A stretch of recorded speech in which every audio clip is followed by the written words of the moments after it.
Hi, in this video I'll be showing you this. It's the Indesit IN2FE13DT9WUK freestanding dishwasher. There's no way I'm going to remember that model number, that's why I have to read it off the energy label. Anyway, in this video I'm going to show you this dishwasher with some of the features and benefits that it offers. Just before we start, I would appreciate it if you subscribe to my YouTube channel, just give us a quick thumbs up. As far as the dimensions on the dishwasher, you're looking at 60 centimeters wide or 23.5 inches. The height is 84.5 centimeters or just under 33.5 inches, and the depth, so to the very back of the dishwasher, so to the front lip here, you're looking at 60 centimeters or 23.5 inches. And if you want to include the dial at the front, it's a little bit deeper because that sticks out. Then really you're looking at 61.5 centimeters or just over 24 inches. It's nice and easy when it comes to opening the door. You just got a large grip handle underneath here, just pull it gently and then the door will open. You've got the top basket, and with this, all of these are fixed, so you can't move them or fold them down, which you can do on some other dishwashers. The main thing you can adjust are these two side parts.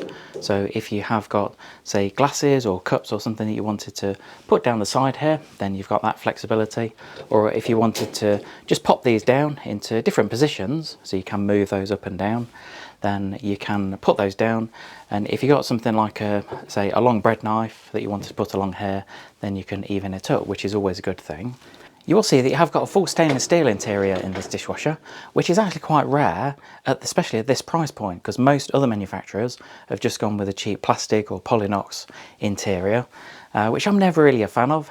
I know some manufacturers say it's, I suppose, a better way of producing a dishwasher, but in my eyes, just having a full stainless interior is always a better option. It reduces the amount of limescale buildup that you can get, and also it's a lot stronger.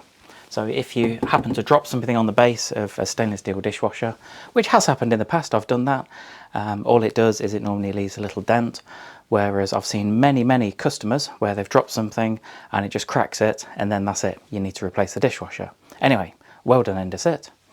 When it comes to the bottom tray, as you can see, again, all of these are static, so you can't fold any of them down, which shouldn't really be an issue because you've got plenty of space between the tines here. When it comes to the cutlery basket, with this offers two options. So you can either open it up like this and pop all your cutlery in there, so it's all touching each other, or if you wanted to keep it all separate, then you just shut those up. Personally, I'm not really a fan of this because I do find sometimes they're a little bit awkward to get the knives, forks, spoons out, and I prefer it like that. But at least you've got the option with this one. Also, if you have a look underneath, you see you've got two strips underneath, and that just means that it can sit anywhere at the bottom of the dishwasher, so you're not limited to where it sits. If I just take this out a moment, I'll show you towards the back. So when it comes to maintenance of the dishwasher, nice and easy. You can take the lower spray arm out if you want. That's really useful to take out every now and then and to clean it. You've got the filter just in front of that, so just twist it a little bit and then pull it out.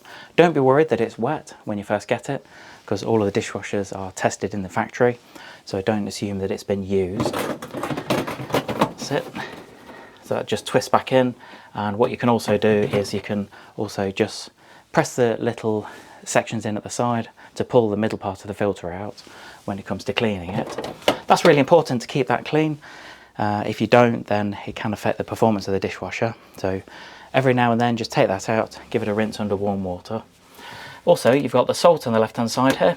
So with this, all you need to do is take the lid off, and you do get this. So this funnel is designed to just pop on the top there to fill the dishwasher salt. Don't use table salt like some people do.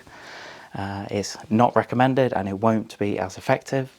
It's something, for some reason, we seem to get quite a few questions on as to what type of salt to use. And then just pop the lid back on once you've got your dishwasher salt in there. Also, you've got the section at the front here. This is where you put your tablet or your gel pouch, depending on which one you want to go for. Once you put that in there, then just clip it shut, and then partway through the wash, that will open and fall into the bottom of the dishwasher. You've also got rinse aid. So with this is, I think it's mandatory to use.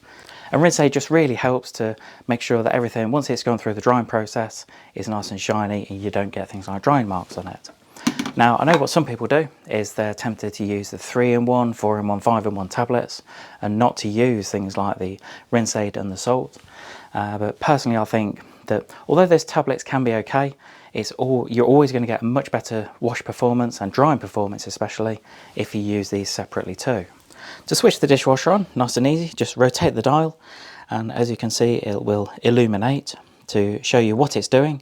So it is telling me that I need to put salt and rinse aid in. Of course, that's because it's a brand new dishwasher and I've not put anything in there yet. But I'll just go through some of the programs and what they offer, because on this dishwasher you haven't got a display to tell you what's happening. So first of all, the Eco program. This is a 50-degree program, and this is suitable for washing dishes with a normal amount of soil. It's the most efficient program in terms of things like energy and water consumption. So you will find this is quite a long program. It's around 205 minutes and it will consume around 12.9 litres of water. The next program, this is the intensive program, and this will wash at 70 degrees. So this is suitable for heavily soiled dishes, pots and pans. So if you've done things like a Sunday roast dinner and everything's quite greasy and cakes on, that's really the one to use. That's a much quicker program. That's only 120 minutes, but that will consume around 17.6 litres of water. Next one, so with this program, this is called Clean and Dry, and this will wash at 65 degrees, and this is a daily washing program for normally soiled dishes. Again, it's a lot quicker than the first program. It's 120 minutes and it will consume around 16.2 litres of water. As you come around to the next program, so with this one, this is called the mini load at 35 degrees. And what this is it's suitable for lightly soiled daily dishes that are scraped or pre-cleaned. So if you've got even it can be a full load, but what this will do is this will do a really quick wash in only 30 minutes and it will consume around 11.8 litres of water. I'd always say this kind of program is good to be used on the odd occasion. If you want to make sure you get a really good performance, then to use some of the programs around this side. And the final program, this is called Push and Go. And this program is suitable for washing daily dishes that have been sat out for some time, and it's going to wash it in the fastest way. And with that, it's going to take around 80 minutes.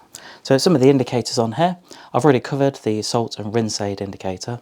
What you can do is you can select if you're going to use a half load, and that can reduce the washing time and also the amount of water and electricity that you use.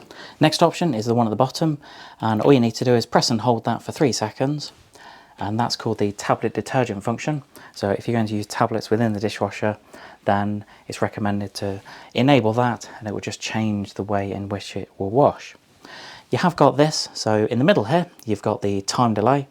So if you just press that button, then it will toggle between 3, 6 and 9 hours delay. So if you've got things like economy 7 where you've got cheap electricity during the night, or if you just wanted to delay the start of the program, then it's nice you've got that flexibility.